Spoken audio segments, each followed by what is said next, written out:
This is the concierge, sir. Hello, everybody, and welcome back to Concierge Confidential. I'm your host, Brian Ortega, and in today's episode, we are doing another mega resort matchup. So we're actually going to be comparing two hotels, similar in price, maybe look, maybe amenities, and picking out which one is better for you. So we are going to choose two hotels that I think are very similar. So we're going to the north end of the strip, and the two hotels that are going to be facing off against each other are Resorts World Las Vegas versus the Fontainebleau Las Vegas.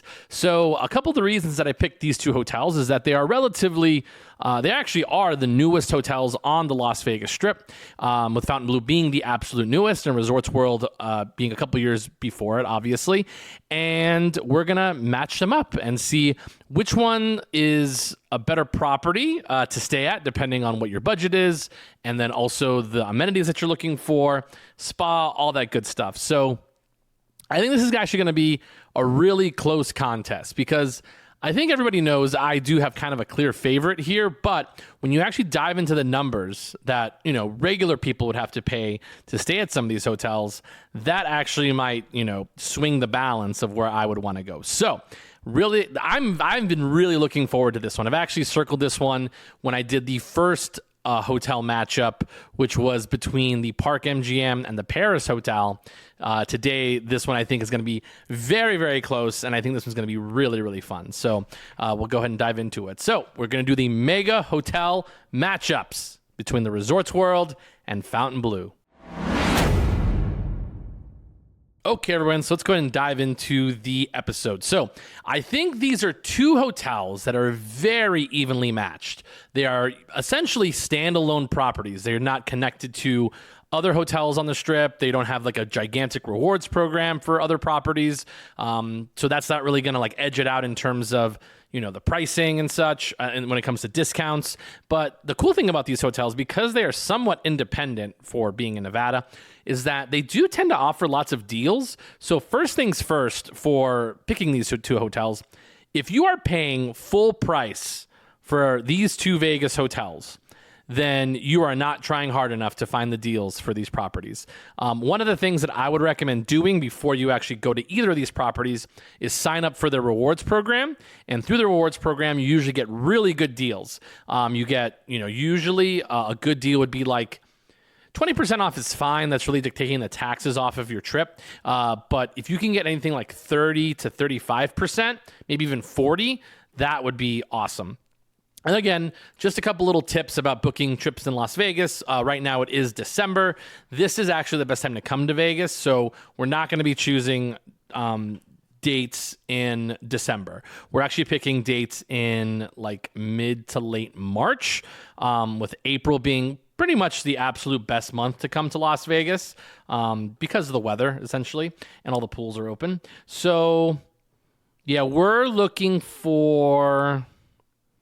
To make it fair, we are going to make the dates that we are comparing these two hotels. We're going to make them March 27th. The reason we're making them March 27th is because historically, that is when... This is funny.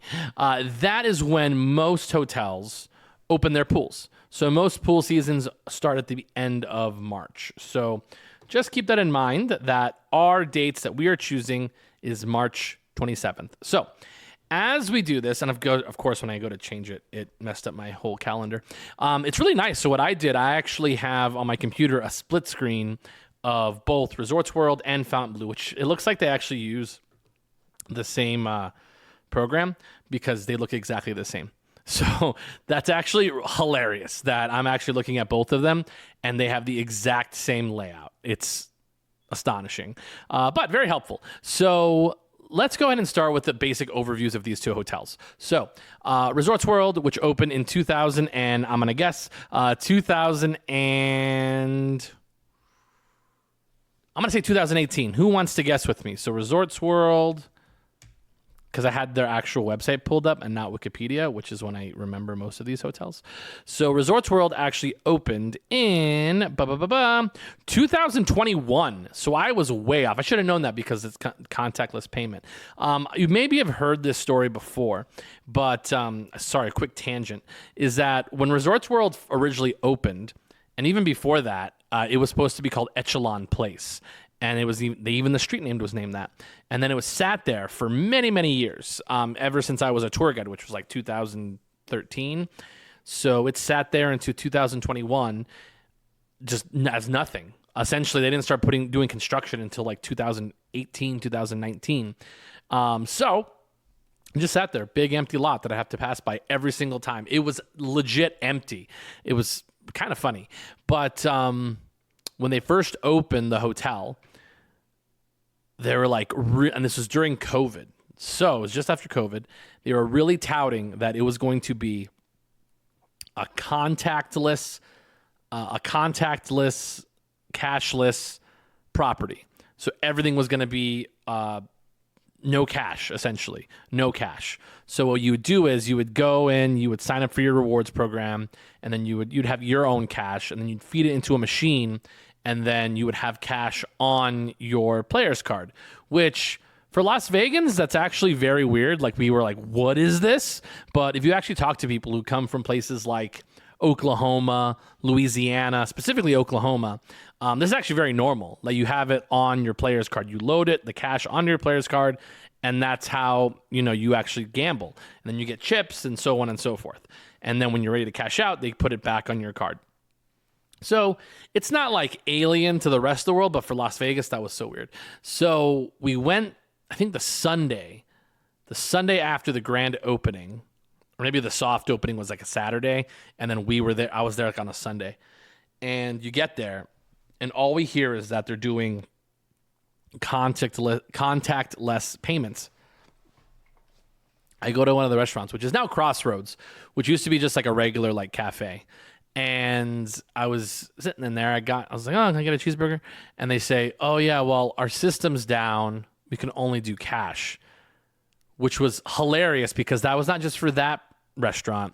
That was for every single outlet on property was cash only, which was so funny because it was after they were talking about they were going to be a non-cash property. Hilarious. Now they are basically just a standard property. They do the same. They do it just like everybody else, and it's cash and credit cards. And you can still do that option though, where you can actually load money onto your player's card, or when you cash out, you can actually take it as a voucher instead of chips, which is actually sometimes convenient, especially when it's very busy. Where you can take the voucher to a ATM. And then it'll cash for you. So that's actually one nice little plus about Resorts World's casino. Resorts World itself is quite large, a huge property. It's probably one of the largest properties on the Strip. Again, I forgot to feed all these stats in, but they do have 3 hotels actually encapsulating Resorts World. And their room number, because I pulled it up really quickly, was 3,506, which sounds like a lot. That's actually quite standard. That's probably about standard number of hotel rooms for a Las Vegas property. The largest property on the Strip, depending on who you ask, if you're one of the people that actually officially grades these things, they would say that Venetian and Palazzo is the largest property on the Las Vegas Strip with over 7,000 rooms. But a lot of us, members who worked at the Green Monster, MGM Grand, like to say that is the actual largest property on the Strip with 6,852 rooms. So just depends. But total gaming square footage, 117,000 square feet, which is a very large property at Resorts World. And this company is actually based out of Indonesia, so they are what they call an integrated resort. That's just for those of you nerds out there. But this property is actually very, very nice on the inside, very new fixtures. It's a very big property, which is a plus and a minus. So it's on the north end of the Strip, just like Fontainebleau, which puts this in one of those parts that is not as desirable. The north end of the Strip is definitely less desirable than the center or southern end of the Strip, which is much more developed with trams and the monorail, for example, that are able to get you from the south end up to the north end. The north end of the Strip is not as developed in terms of public transportation, although a couple of advantages for Resorts World is that they are one of the stops for the Boring Company, which is the Tesla underground tunnel that you can take to the convention center and to other specific properties. And they now are one of the host properties for Zook, which is a robot self-driving taxi service, which honestly, guys, looks awesome. I'm not a huge fan of like self-driving or AI stuff, but this thing looks sick on the inside. It feels kind of safe. And I think I want to ride it. I'm really excited about those. So either way, the property itself, when I said it was a very large property, is good if you like lots of slot machines. It's a great property if you love slots. It's also a wonderful place if you want to have a lot of things to explore. But one of the things about the Resorts World that I think is to its detriment is that it feels a little bit disconnected. It's not sort of singing all together. It's sort of like you have all these great singers and they're all singing in different corners of the room.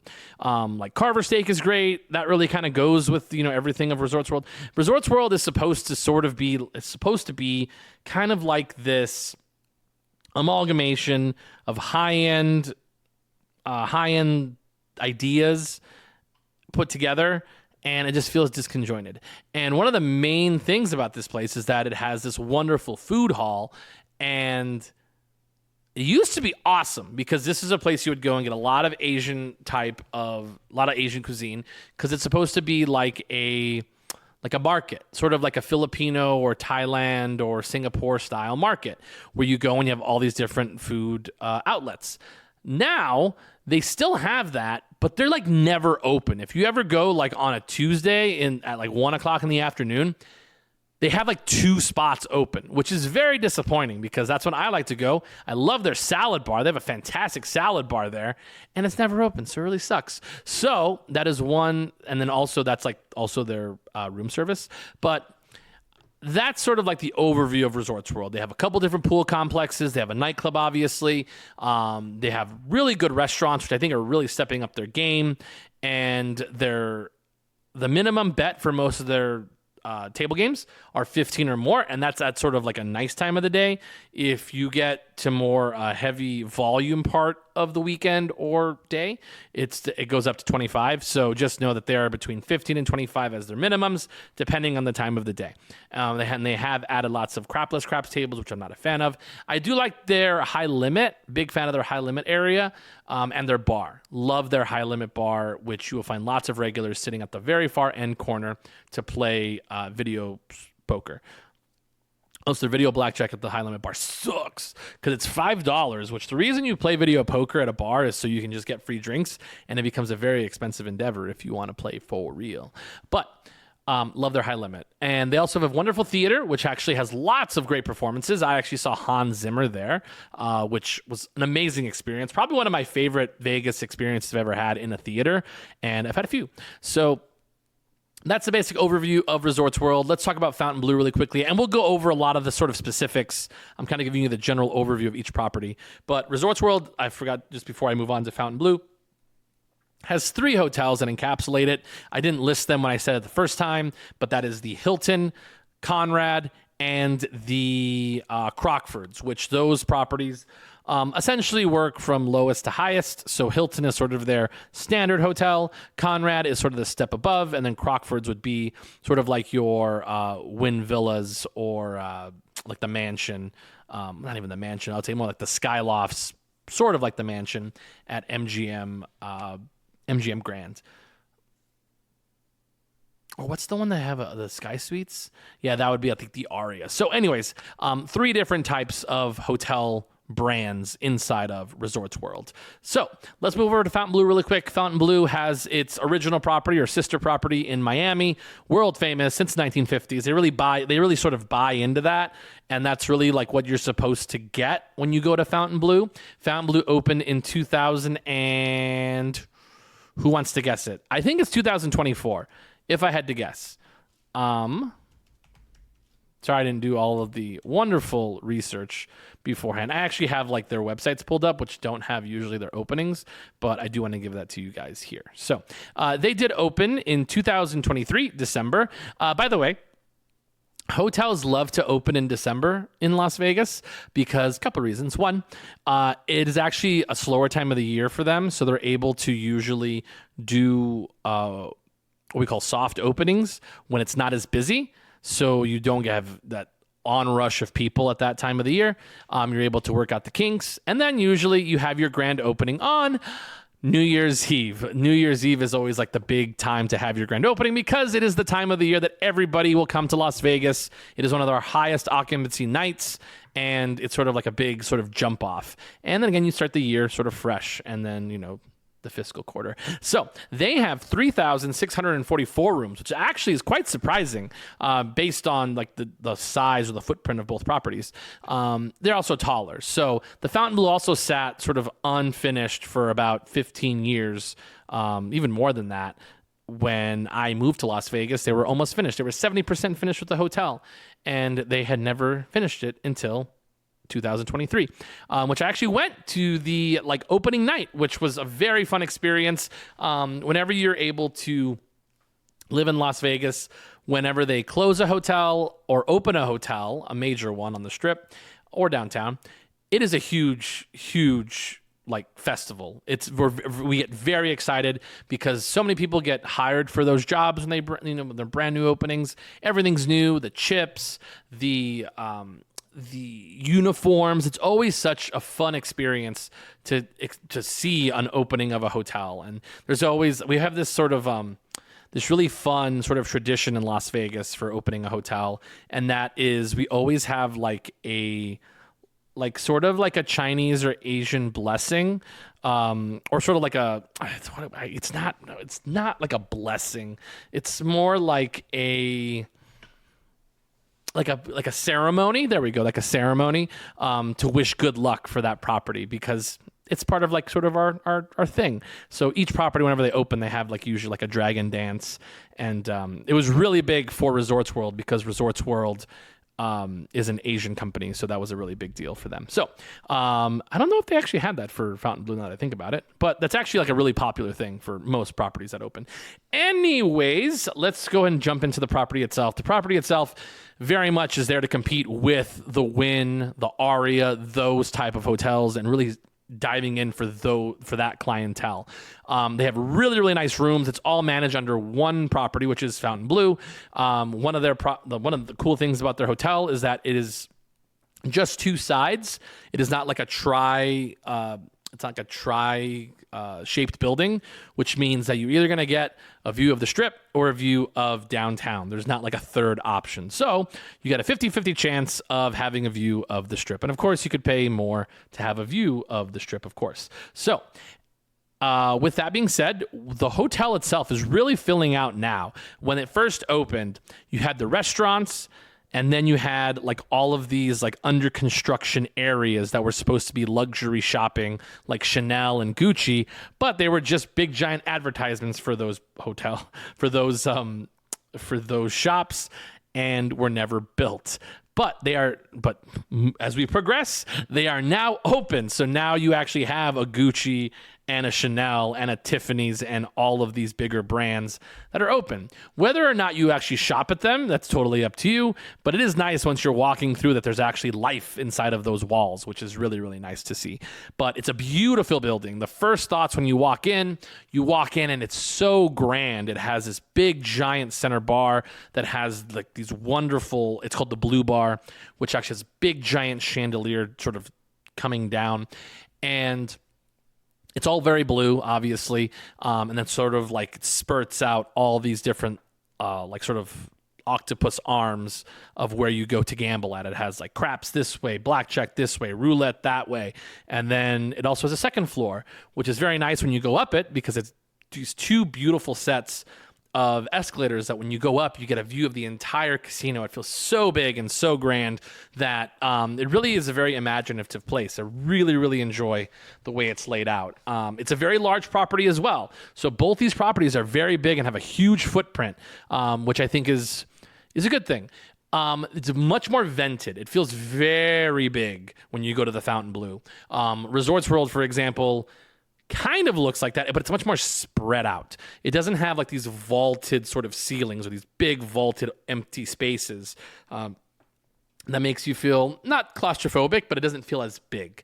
But as you sort of go around Fontainebleau when they first opened, you could tell that they really want to go for the luxury crowd. Like they have their sort of marching orders, if you will, and they have their, set in their mind what they want. So you do get lots of very high-end restaurants. You get things like Don's Prime. You get things like Poppy Steak, Mother Wolf, which we'll talk about later. But and then they have a beautiful pool. So they also have a nightclub, sort of Standard Live, which it's a wonderful brand that you get from that Miami sort of base to Las Vegas. So I love Fontainebleau. Just caveat, I do love the property in general, just the way that it's laid out and all the things inside of it, but we'll talk about it in a minute. They have, let's just kind of get started and jumped into the talk here. I know we're 20 minutes in and we haven't talked anything about the prices. So Fontainebleau is a great program to sign up for, their players card, because you get lots of discounts, especially if you're a local listening to this. If you're somebody from Las Vegas, the state of Nevada, you get lots of perks being a local, which you don't get very much from other properties. And I think this is really where they've edged out Resorts World in terms of deals, is that they do offer lots of stuff for locals in terms of pricing for the hotels. They have lots of staycation items, which is nice. You can stay there for like $160 a night or $125 if it's an off night, which is really, really nice. So really nice to sort of take advantage of those. They have obviously regular rooms, suites, and of course their luxury suites, which are gigantic. So let's go ahead and dive into the prices. So let's look at the hotel accommodations to begin with. So looking at the same day, which is March 27th, and we're looking, that's a Friday next year. So Friday in 2026 sometime. The standard room at Resorts World, which would be a Hilton room, usually just a regular guest room, like a 2 queens or a king, usually a king, goes for $259 a night. $259 per night at Resorts World. And then if you're staying for 2 nights, it's $259 for Saturday. So $259 plus obviously taxes and fees. And resort fee, of course. So ends up being about $350. So it says average $299, but yeah, $259 is what we're looking for that night. And you're like, okay, like that's upper end. That's a $600 a night. $600 for 2 nights if you're leaving on Sunday. So you'd be looking at, probably around $700 after we're done with taxes, fees, all that other good stuff. Now let's switch over to Fontainebleau. Fontainebleau for the regular guest room, which is again just like a king or 2 queens, ends up coming out to around $424 per night. So this is definitely going to be in the more luxury-based price range. And again, for any of these 2 hotels, if you are paying these actual prices, then you are doing it wrong. You should definitely sign up for one of their rewards programs. It's free. You could do it online, do it before you get there, and you can save up, a good amount of money for these. So $424 is very high. So it's not like the Wynn high, but it's very, very close. The Wynn similar night for this, I would guess, is around $600 a night. That's another $200, but they're an established brand. So at these prices, I've stayed at both of these properties, and they're both very, very nice. What you get out of the rooms definitely depends on the brand. So like if you're staying at Resorts World, you have Hilton, Conrad, and Crockford's. With Hilton, you get a very, standard check-in, sort of procedure.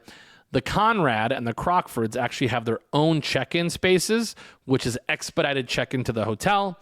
And your rooms are going to be elevated in terms of all the little signatures that you can get inside of those properties.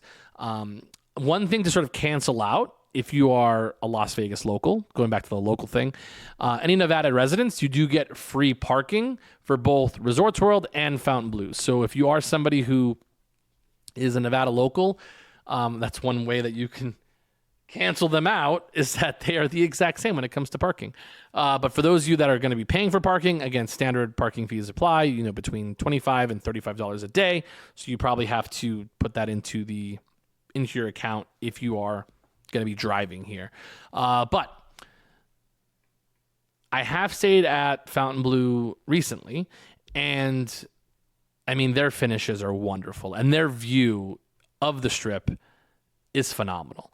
Like, you get a beautiful view of, essentially, as long as you're on the Strip side, you will end up getting a view of the Wynn Pool, the Sphere, the Wynn, of course, and the Las Vegas Strip looking south. So the views, if you get a view of the Strip from the Fontainebleau, are really undeniable. The views from Resorts World are equally as good. The only thing is you do not get to see the Sphere, which is a thing that a lot of people really want when they're staying on the north end of the Strip. That is a new attraction that they really want to see. And you don't know, because it goes off into 3 different directions times 2, because you have 2 sides of each direction of the hotel. So you never know if you're going to get a view of the Strip for Resorts World. And again, you can always go back and check out our other pods on how to, maybe tip $20 and get a nice little view. That's one way of doing it. But when you walk into both of these properties, like, what is the wow factor? When you walk into Resorts World, it's a very pretty lobby. It's very confusing because they have actually 2 or 3 different entrances. But let's just say you go in through the main entrance that you come in. It feels very much like you're walking into a luxury property. It's very calm. It's heard of have its different sections. It has its standard bar where you would wait to check in. You check in at the hotel desk. It's nice. It has a nice little chandelier in the center, and then it's actually very nice in terms of the distance from the check-in desk to the elevators. They're actually very, very close. So in terms of logistics of you getting from the front desk to your hotel room, the elevators are actually very close. They're essentially in the same spot. So in that regard, that is probably a plus for Resorts World. When you look at Fontainebleau, when you walk in, one of my more favorite hotel lobbies on the Strip. You walk in, if you're coming in from the Porte-Cochere or wherever you want to call it, you walk through. They have a beautiful floral arrangement. And it's hard to say, just call it an arrangement. It's sort of like a sculpture of just all these wonderful roses, real roses, and you walk in. And right now it's Christmas time, so you have a big giant Christmas tree in this wonderfully vaulted Italian marble lobby, and it's just beautiful. So many people take pictures in front of it. It's become sort of like when you go see the Botanical Gardens at the Bellagio. This is sort of their answer to that. So you walk in, it's sort of like this oval shaped, it's very white, lots of blue, and you know what you're in for. It's luxury to the max. It's huge. So you come in, check in, and then if you are just staying in the regular hotel rooms, it is quite a walk where you have to go from the front desk around the corner, past the bar, past the the private check-in desk, which is actually inside of a room, around into the casino, and then back into the actual hotel room. So the walk from the lobby to the elevators is a little bit annoying. So it's not as straightforward as Resorts World is. So one little drawback to that. But once you get in, the rooms at Fontainebleau, I think, are superior. Just like the standard rooms, beautiful rooms. You actually do get a robe and slippers, which is quite nice. I wonder if they still have the robes that actually have the logo on it, which those are quite nice. And then it's just a beautiful little room, just beautiful standard room, very comfortable. And again, can't say anything more about it, but I would say that between the two, the standard hotel experience at Fontainebleau is going to be superior to the one at Resorts World. So that's in terms of talking about just standard across the board. But again, you're paying at a much higher price to get there. But again, right now they do have a 30% offer if you sign up for their rewards program. So make sure you go check that out for rewards. So let's move over. So now we've done that. Let's get into the casino. Which one do I like more? Obviously, I've already stated I do love Fontainebleau's setup. I love the Blue Bar. I love the Collins Bar, ranked in the top 10 bars in America. They make any cocktail you can. They always have a piano player, regardless of the day. And I think that's a real plus. I think they have fantastic bartenders property-wide. If you're somebody who really enjoys cocktails, I would say Fontainebleau is above and beyond one of the best properties when it comes to property-wide cocktails. Every single bar knows how to make a craft cocktail. I don't have to worry about it. I know they're going to be able to deliver every single time. I enjoy the Collins bar. It's probably my favorite. And then the Blue bar is really fun. If you want like energy, that's a bar to go to. And of course, all the restaurant bars are good as well. The only negative is that they do have some things in Fontainebleau that have problems. So, for example, their Azul bar, which is actually located kind of where the Players Club is, which is further in the corner on your way to the convention center, which has a big giant thing that looks like gold, and no one is ever in there. It's so sad because when they first opened, everybody thought that bar, the tequila specific bar, was going to be so popular. And now it's not. I've never gone in there and was like, man, this place is busy. I've always gone in there and was super disappointed with the amount of people that were inside of that building. So a little disappointing for that bar. But other than that bar, I think all the bars that you get at Fontainebleau are absolutely fantastic. You can't go wrong anywhere you go there. Now let's move over to Resorts World. Resorts World, they do have their center bar, which I don't even know the name of it because I forgot it. It doesn't matter. But it's sort of their center bar. It's sort of like the Blue Bar Junior when it comes to what they are serving. And they're more of like a standard just center bar, which is supposed to do lots of volume. I don't think they do it, exceptionally well. So obviously you can hear in like the tone of my voice that it doesn't excite me. It feels like it wants to be fancy, but like it's not. And that's sort of just, what happens. So everything feels disconjointed. It's supposed to kind of look like a crystal, which again is equally weird. So it's really not the high point of Resorts World is their bar program. I like their high limit bar, but their high limit bar very much is like one of the ones that always doesn't have the spirits that it needs to deliver a great experience. So I do have a little bit of trouble with that. They have a drag brunch now at Vita. So they also have the Gatsby bar, which people love Gatsby bar. Like they're always going there. They're always putting on social. And I think the bar is quite mid. I don't think it's actually fantastic. I think it would be better if it was actually inside of a wall. I would love if the Gatsby bar concept was actually where the Azul bar is at Fontainebleau. I think that would actually be awesome because I love it when a bar is in its own space. Like it has an actual wall. People can't see you on all sides. It doesn't feel like it's just sort of like plopped in the middle of the casino, and it doesn't feel special. Like that's my biggest thing is like the Gatsby bar is supposed to be like a special spot, and it always feels weird. It's always bought out for some reason for like a corporate event, which good for them, but it's not exciting to me. It feels tacky, and that's the problem I have a lot with the like bar and cocktail programs at Resorts World. They all feel tacky. So that's my biggest problem with Resorts World is it feels tacky. Fontainebleau, it feels fancy. It feels luxury. So if you're somebody who wants luxury, I would say Fontainebleau's bars much better. So that's where I give the tilt here. I think Fontainebleau's bars are better. So as we continue moving on, let's go in and dive into the restaurants because the restaurants are a very big part of when you visit the Las Vegas Strip and especially on vacation. Fontainebleau, I think, is sort of hit or miss. I think the problem with Fontainebleau is that they have the opposite problem that Resorts World has, is that they don't have enough restaurants. And you very rarely hear me say that. Sometimes too many restaurants is a problem, which will be coming up later. But I do think that Fontainebleau's problem is that they have like 3 really great restaurants and everything else just is kind of thrown in there. And I could see a couple that are not going to be open, anytime soon. So kind of explaining it, let's go ahead and they have a lot of them. So I'll tell you guys my favorites. So, love Mother Wolf. There's actually a whole episode on Mother Wolf that I could talk about forever. Mother Wolf, definitely worth a trip when you come to Las Vegas. I would say it is the best restaurant at Fontainebleau. Definitely worth your time. I would also say Don's Prime, which is a classic Vegas-style steakhouse. Also phenomenal.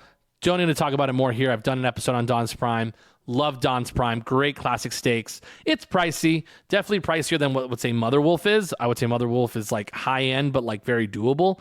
Those are the two best restaurants on property are Mother Wolf and Don's Prime. No question about it. I haven't tried Ito, which is their very, very exclusive sushi bar, which is on the very top floor. Wonderful views, but I don't eat sushi, and I've heard it's very good, but it's also quite pricey.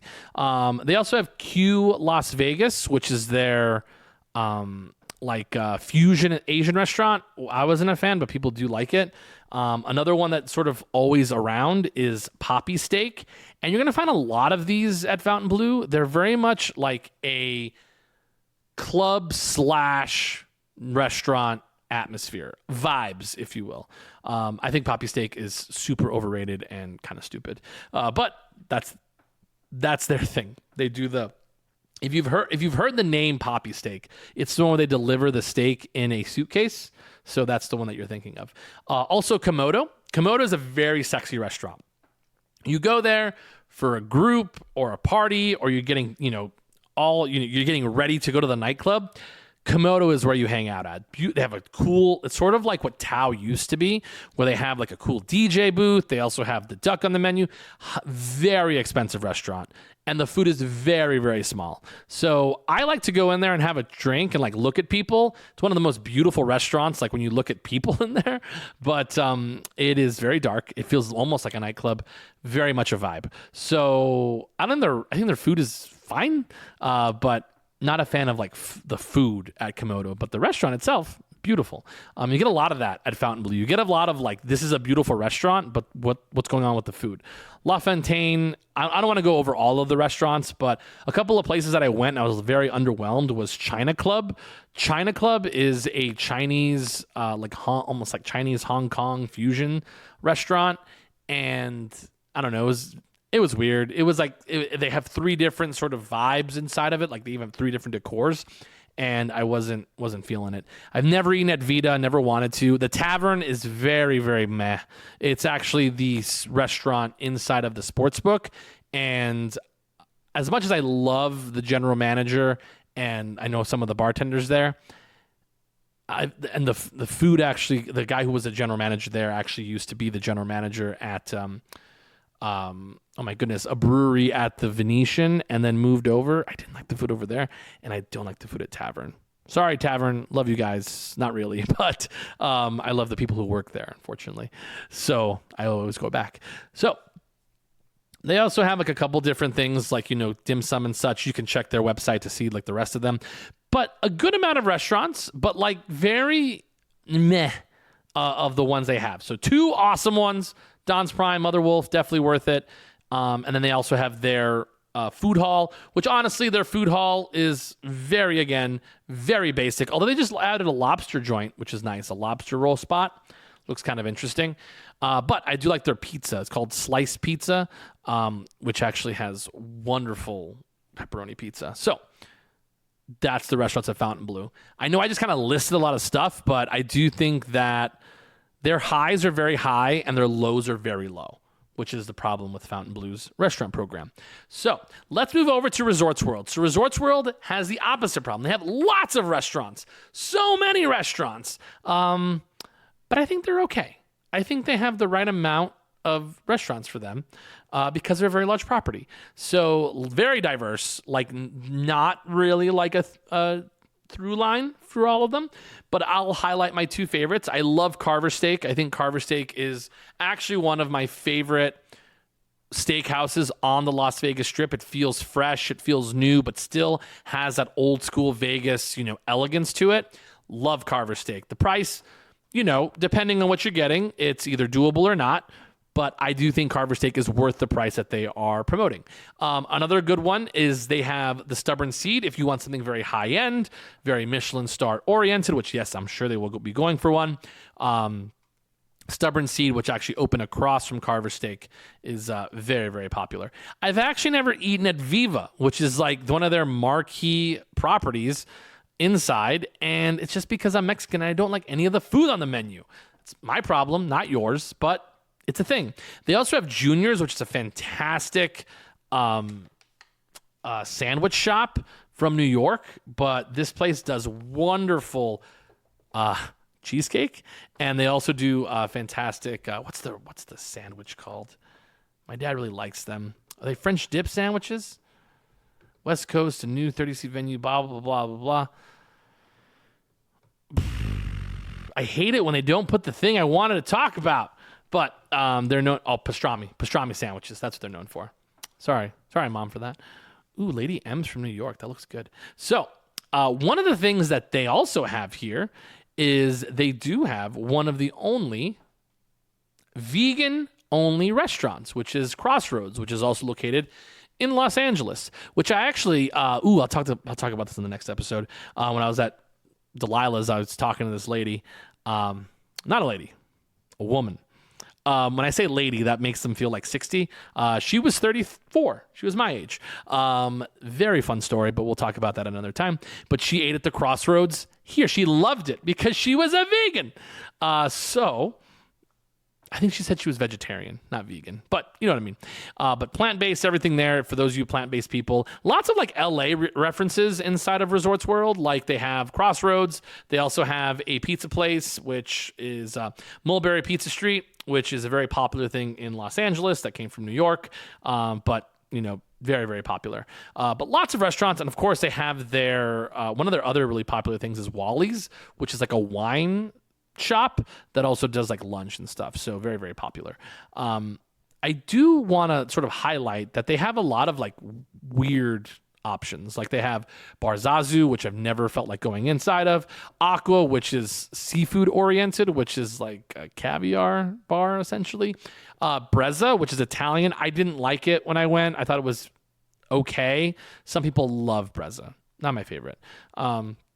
Fuyu is very, very popular when it comes to pre-gaming before the nightclub. They have lots of deals, just like how Hakkasan does with their nightclub sort of situation. But Fuyu, usually you go there first to have some dinner with your friends, you meet up, blah, blah, blah, blah, and then you go over to Zouk, which is the nightclub over at Resorts World. It's fine. Genting Place, which is our palace, which is more Chinese cuisine. So on and so forth. So lots of like Japanese and Chinese themed restaurants on the inside. As a lot of them are fusion. Lots of choices.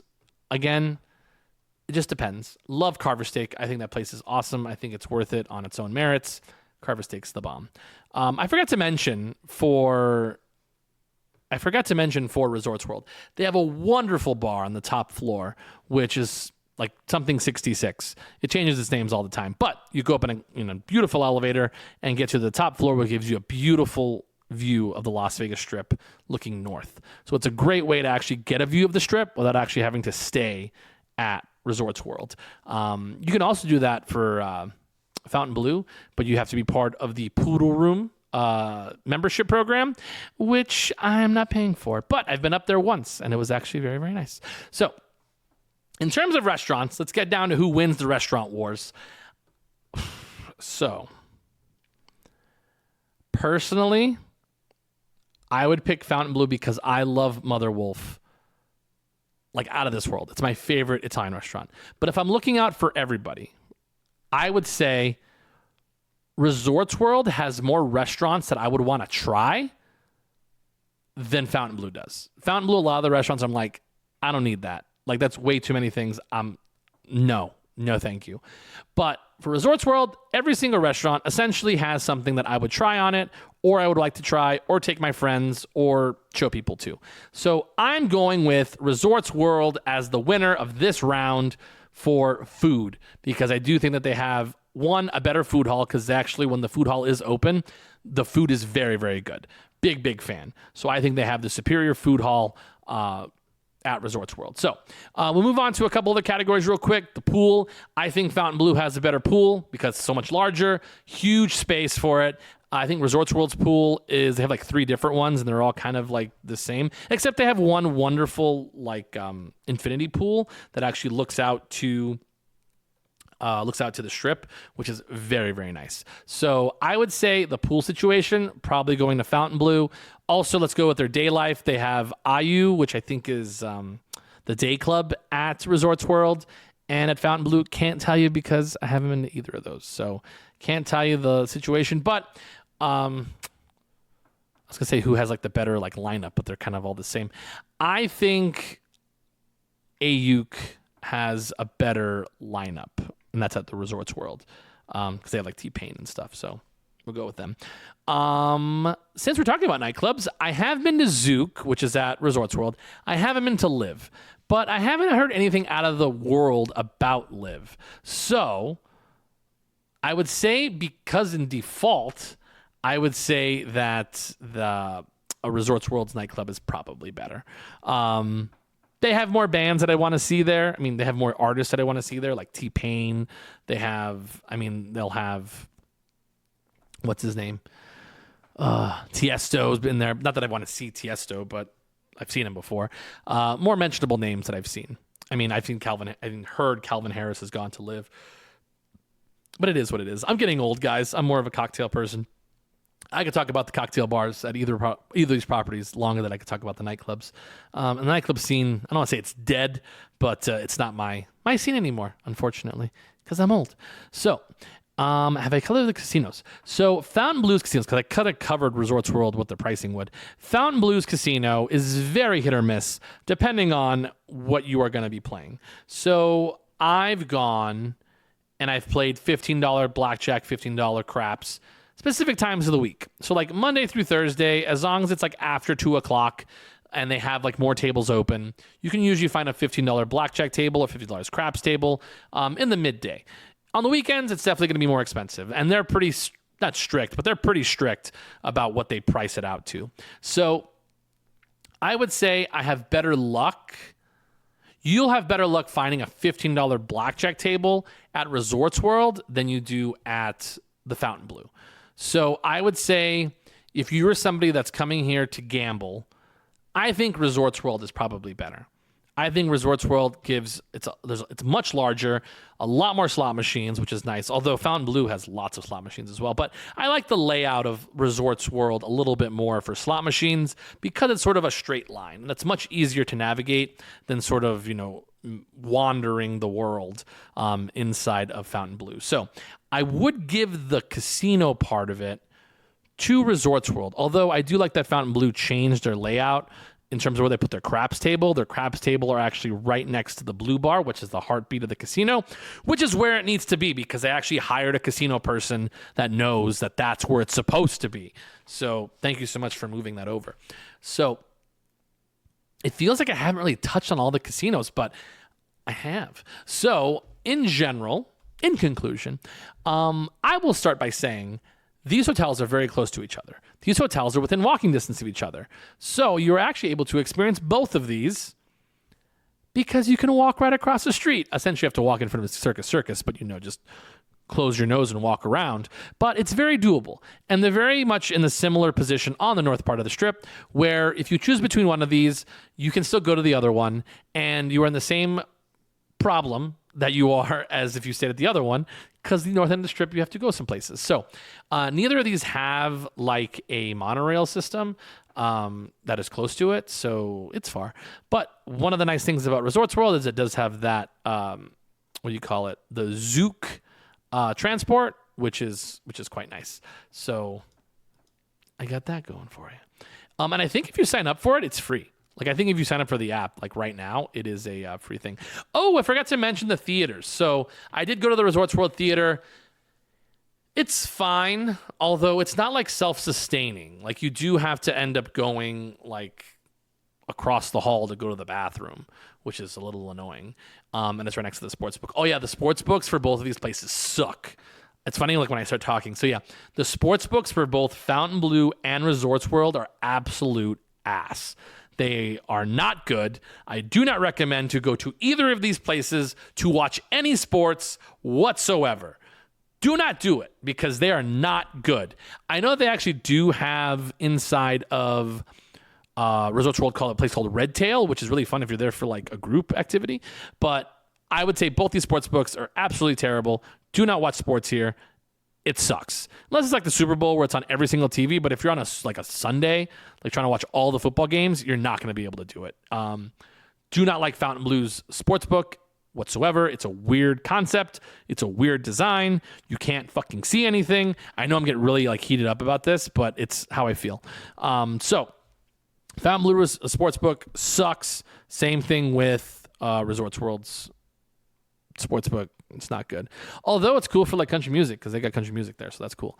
But back to theaters. Haven't been inside of the Fontainebleau theater, although I've been told it's actually quite nice on the inside. It has actually really good acoustics, but I would say that about the Resorts World as well. So no real edge there. Real kind of standard. It's not like we're comparing it to like Coliseum, which is probably one of the best ones in town. So with that being said, I think it's not time to vote. So now it's time to vote. So I would say which hotel is better. This is a very important decision. I would say, based on if I was coming to Las Vegas for 2 nights, where would I want to spend 2 nights? And I would say specifically, this is 2 nights in the summer. In the summertime, where would I want to hang out at? Fontainebleau, Las Vegas. I'm sorry. I had to do it. I was going to zig and zag here and sort of throw you guys off like I did last time. But I do have to say that I would pick Fontainebleau. One, because I also get really good discounts. But I would say because what you are getting for your bang for your buck, and a lot of this has to do with, being fresh in my mind. I really enjoy what it feels like when I'm at Fontainebleau. It feels high end. It feels like Miami, although I don't really like Miami, but love the people who I see in Miami. That's cool. But it feels nice when you're staying at Fontainebleau. It feels sort of like the Wynn, even though we're not quite there yet, but it does feel that way. So I do like the Fontainebleau's offerings in terms of cocktail bars. Again, this all depends on you personally as a person. I love cocktail bars, and I think Fontainebleau has some of the best cocktail bars in the entire city. I didn't even mention the Nowhere Bar, which is a really fun live, performing art space. I didn't mention their spas, which their spas both are fantastic. How did I miss out the spas, guys? Both these spas are great. If you're going to go with a significant other, I believe both of these spas are co-ed. So if you are somebody who wants to hang out with your wife or your girlfriend, I would say Resorts World is great because it is co-ed. And it's a very large spa. My brother's been there. My brother loved the spa at Resorts World. And he wants to try the one at Fontainebleau next, which I've also heard is very good. So if you are somebody who really wants still a very high-end experience, but with a little bit less of a price tag, I think Resorts World is also still great, especially if you want to gamble, because they have really, really good rates on their gambling. And also they have, besides, having a very large restaurant offerings, I think they have really cool bars as well, but not the ones you think. Not Gatsby, not that like weird center bar. They have an awesome speakeasy, which is inside of, it's called Here Kitty Kitty, which is actually right next to the food hall. It's the one with like the cats with the arms, and the beautiful bar on the very top of the floors, up the top of the hotel. So I do think Resorts World is still very, very good. And honestly, if I were you guys, what I would do, I would actually stay at Resorts World and then walk over to Fontainebleau to check it out because I like it that much. But I do like that they have slippers and cool stuff at Fontainebleau. The slippers that you never use. But no, other than that, I actually really enjoy Mother Wolf. That's the reason I would go.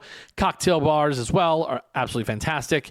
And I like the energy. For Fontainebleau. So with that being said, thank you so much for listening for this extra long episode of Concierge Confidential, our hotel matchup, the matchup of the mega hotels.